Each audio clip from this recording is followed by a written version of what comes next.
jalanmu yang mulia. Dalam satu tubuh kami bersatu,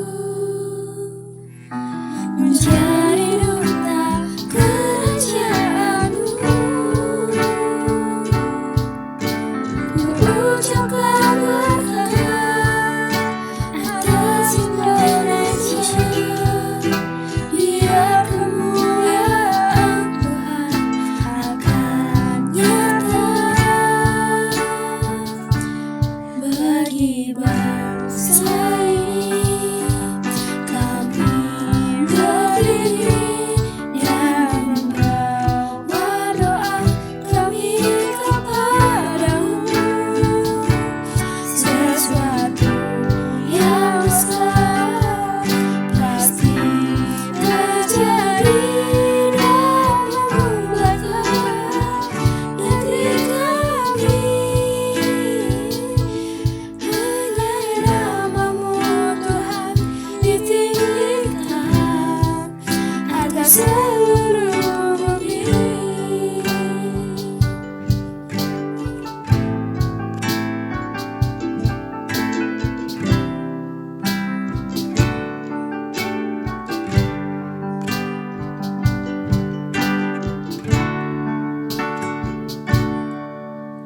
Kami rindu melihat Indonesia pulih dari semua problema, hidup dalam jalan kebenaran-Mu, pancarkan terang kemuliaan-Mu. Ku ucapkan berkat atas Indonesia, biar kemuliaan Tuhan akan nyata bagi bangsa ini. Kami berdiri dan membawa doa kami kepadamu. Sesuatu yang besar pasti terjadi dan memubahkan negeri kami. Hanya nama-Mu Tuhan ditinggikan atas seluruh bumi. Hanya nama-Mu Tuhan ditinggikan atas seluruh bumi.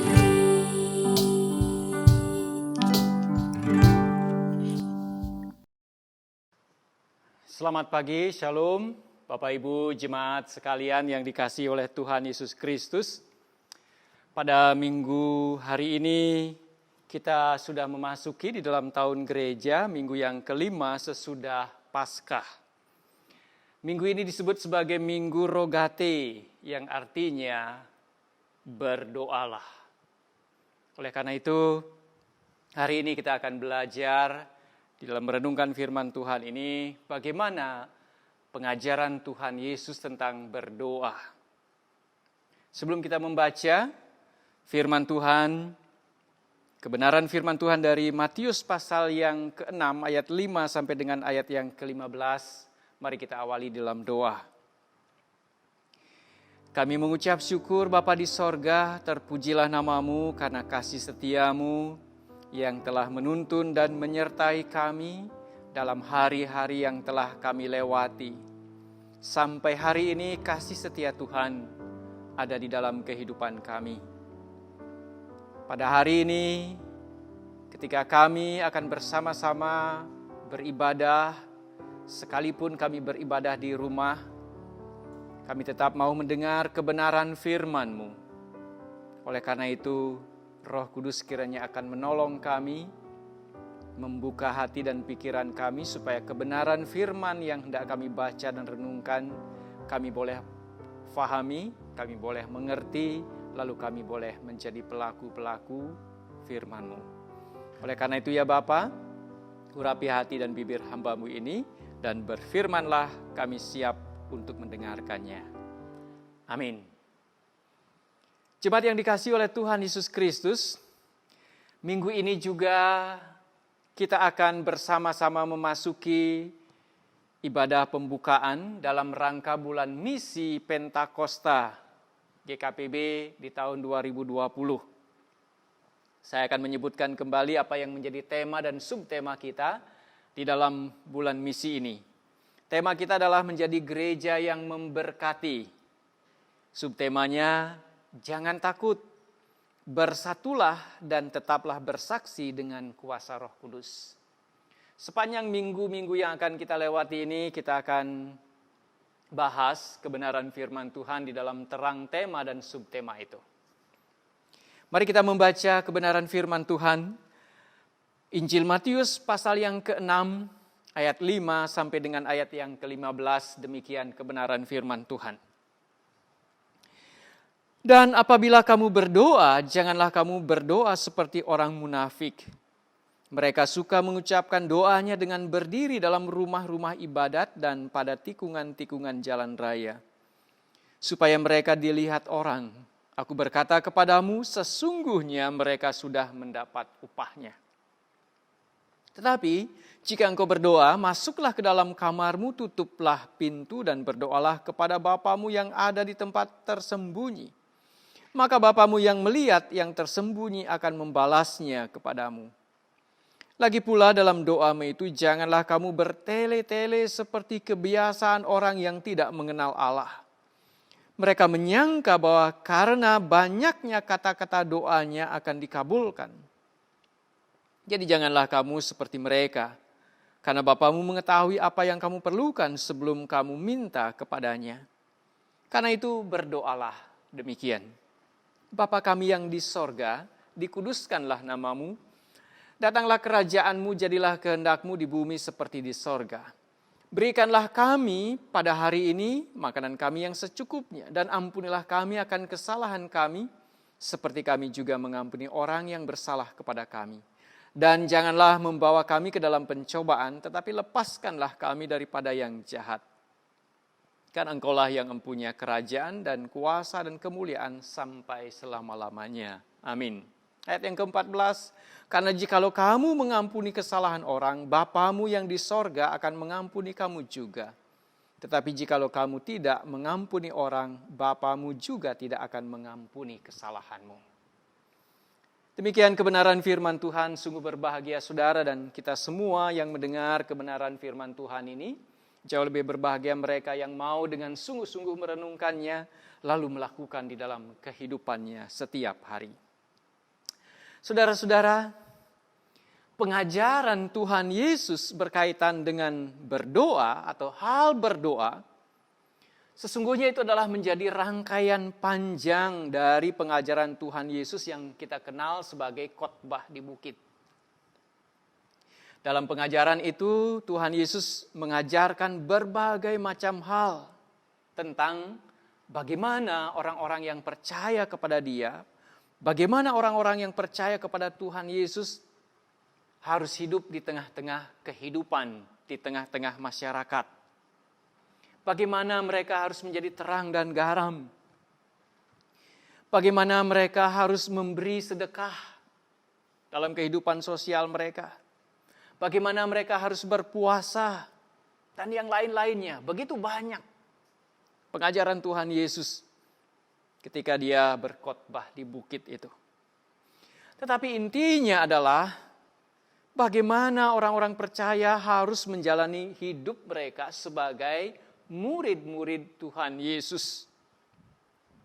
Nah, dalam rangkaian pengajaran itulah Tuhan Yesus mengajarkan para muridnya, termasuk kita juga hari ini, bagaimana mereka dan kita juga harus hidup di dalam doa. Bagaimana kita harus berdoa? Bagaimana mereka harus hidup di dalam doa itu? Tuhan Yesus mengajarkan bukan sekedar bagaimana mereka berdoa dalam arti formalitas, Akan tetapi berdoa yang diajarkan oleh Tuhan Yesus menjadi sebuah relasi yang hidup antara manusia dengan Allah, antara kita dengan Allah, antara Allah dengan kita. Relasi yang pribadi, relasi yang intim, relasi yang hangat, relasi yang dalam. Dan juga adalah sebuah relasi yang terbuka. Relasi yang didasari oleh kasih, saling mengasihi. Bukan juga oleh karena kepentingan sepihak kita saja. Kalau doa itu hanya kepentingan sepihak dari kita saja, kalau kita membutuhkan Tuhan, baru kita datang. Di luar itu kita abai dengan Tuhan. Tidak demikian, saudara-saudara. Nah, mari kita masuk dalam ayat yang kelima dan keenam. Saya akan membaca kembali supaya kita jelas.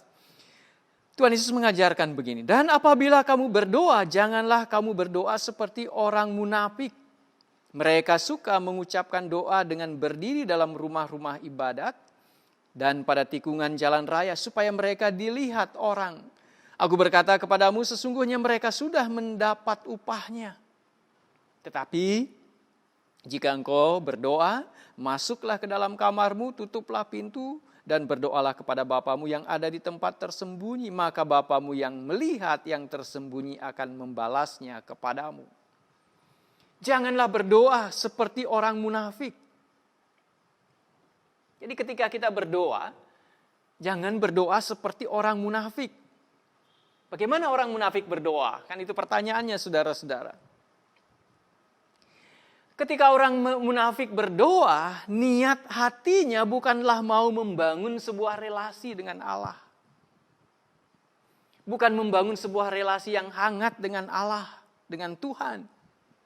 Dan juga ketika mereka berdoa, mereka juga bukan mau menyembah Tuhan, mau mengagungkan Tuhan.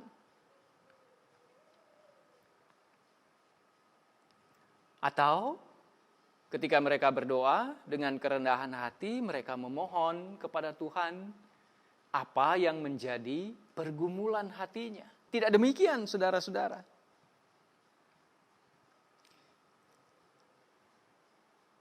Ketika orang munafik berdoa, ada kepentingan dirinya sendiri. Tetapi pada pihak lain, dia tidak peduli kepada Allah. Apa kepentingan mereka? Apa kepentingan orang-orang munafik ketika mereka berdoa? Jelas di situ dikatakan, supaya ketika mereka berdoa, baik itu di dalam rumah-rumah ibadat maupun di tikungan-tikungan jalan raya, supaya orang melihat, supaya orang yang melihatnya menyanjungnya. Dan kemudian menganggap bahwa mereka adalah orang-orang yang saleh. Orang-orang yang sepertinya beriman, alim. Atau dengan bahasa yang sekarang kita dapat katakan, ketika mereka berdoa, sesungguhnya mereka melakukan sebuah pencitraan di dalam diri mereka, supaya orang-orang menyanjung mereka, supaya orang terpesona dengan mereka. Wah, mereka adalah orang-orang yang dekat dengan Tuhan. Jadi itulah yang ada di dalam pikiran mereka. Mereka lebih mementingkan pencitraan itu. Mereka lebih mementingkan sanjungan orang-orang yang ada di sekitar mereka.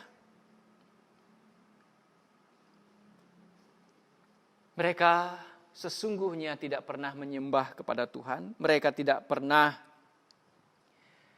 membangun sebuah relasi dengan Tuhan yang hangat, yang terbuka. Atau dengan bahasa yang sekarang kita mau mengatakan, sesungguhnya mereka tidak pernah hidup di dalam doa mereka.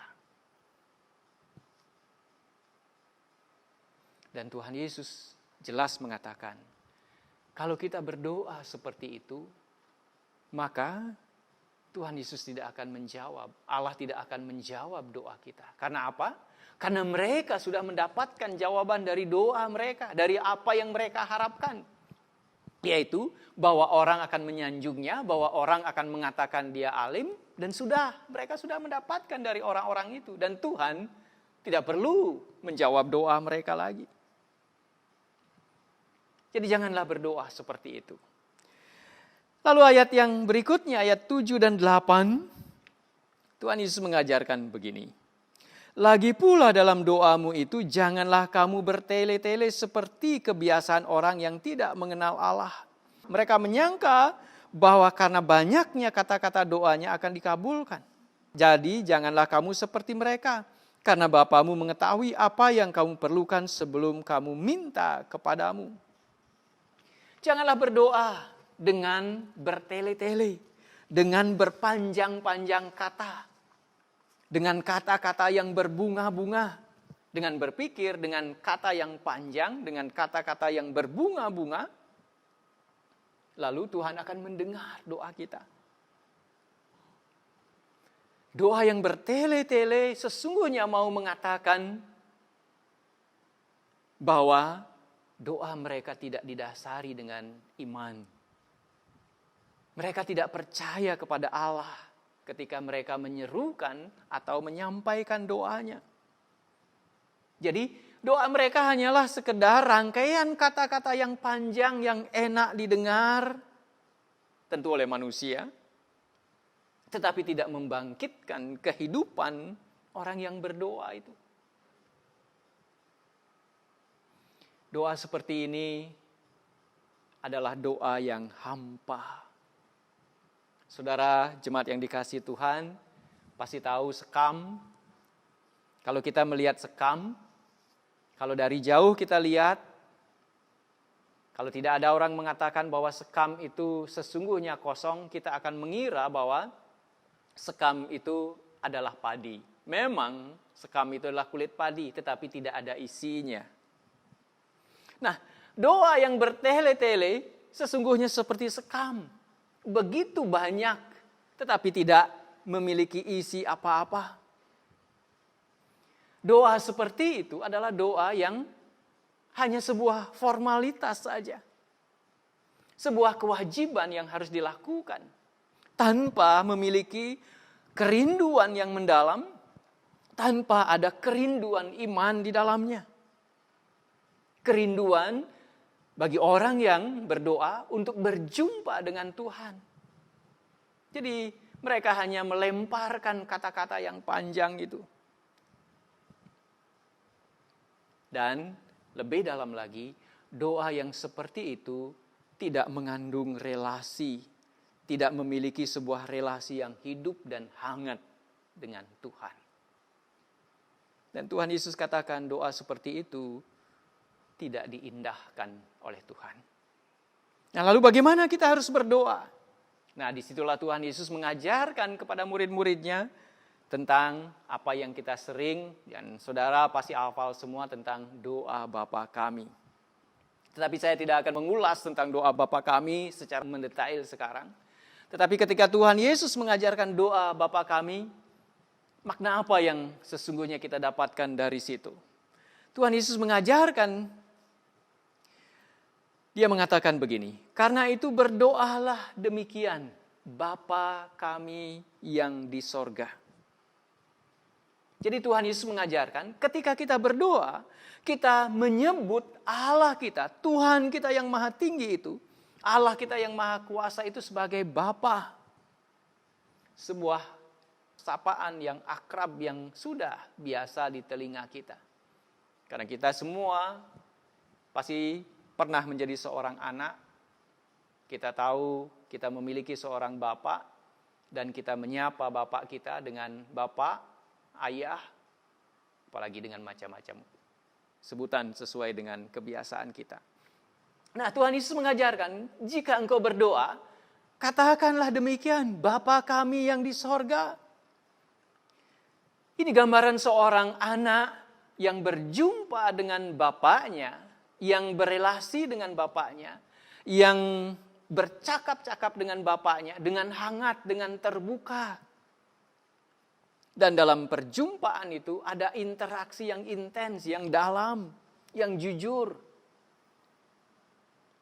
Tanpa kehilangan rasa hormat dari sang anak kepada bapaknya. Dan juga di situ ditunjukkan respek bapaknya kepada anaknya. Yang mendengarkan doa itu. Yang sungguh-sungguh menyimak doa itu. Karena bapaknya tahu bahwa anaknya berdoa dengan sungguh-sungguh. Dengan sebuah relasi, didasari oleh sebuah relasi yang mendalam, yang hangat. Kalau kita tidak mempunyai kebiasaan berdoa yang hangat seperti itu, atau bahkan mungkin kita tidak biasa berdoa, maka kita akan kikuk ketika kita mengucapkan doa. Apa yang saya harus katakan?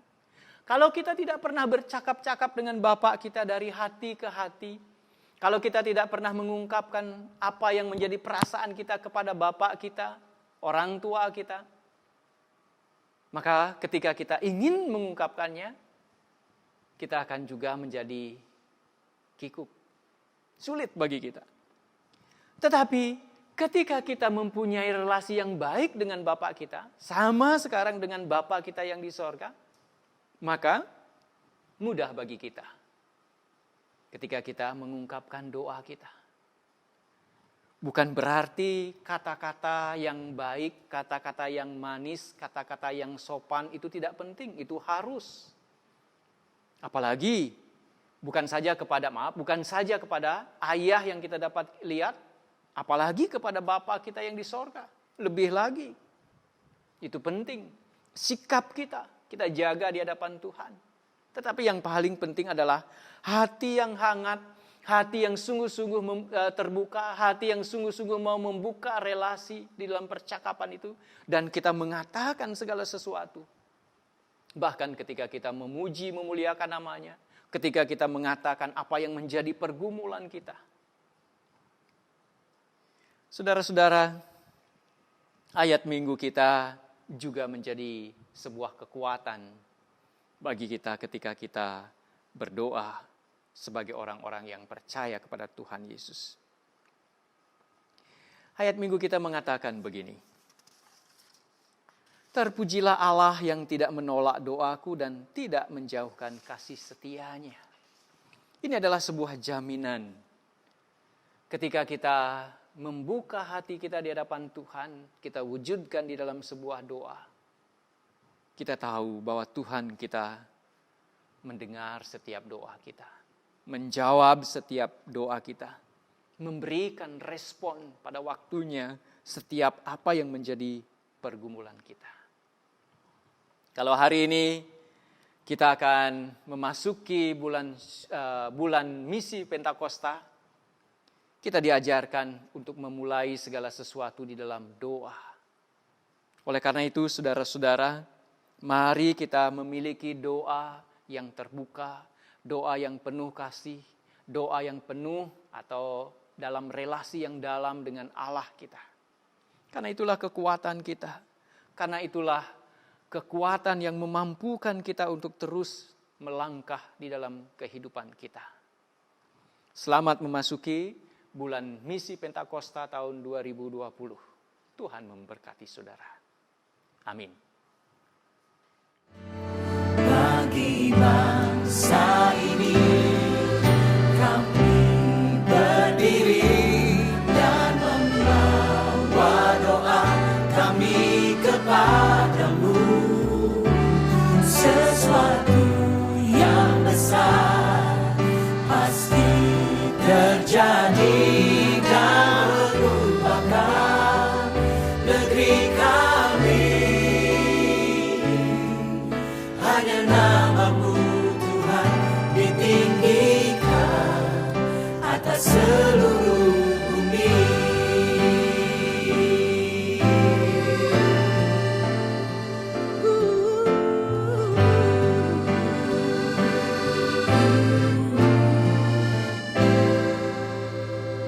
Kami rindu melihat Indonesia pulih dari semua problema, hidup dalam jalan kebenaran-Mu, pancarkan terang kemuliaan-Mu. Oh, ku limpahkan berkat atas Indonesia, biar kemuliaan Tuhan akan nyata.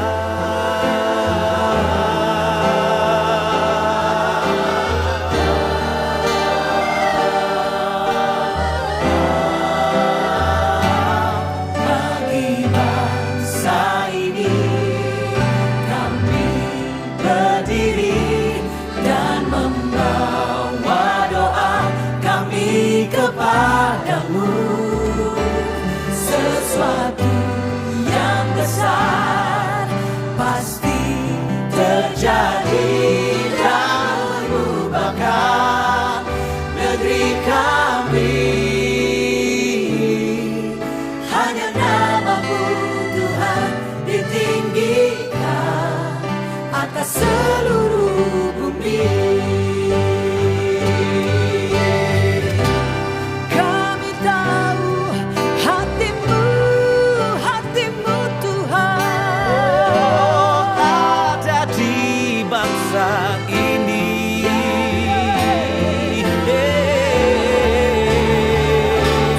Bagi bangsa ini kami berdiri dan membawa doa kami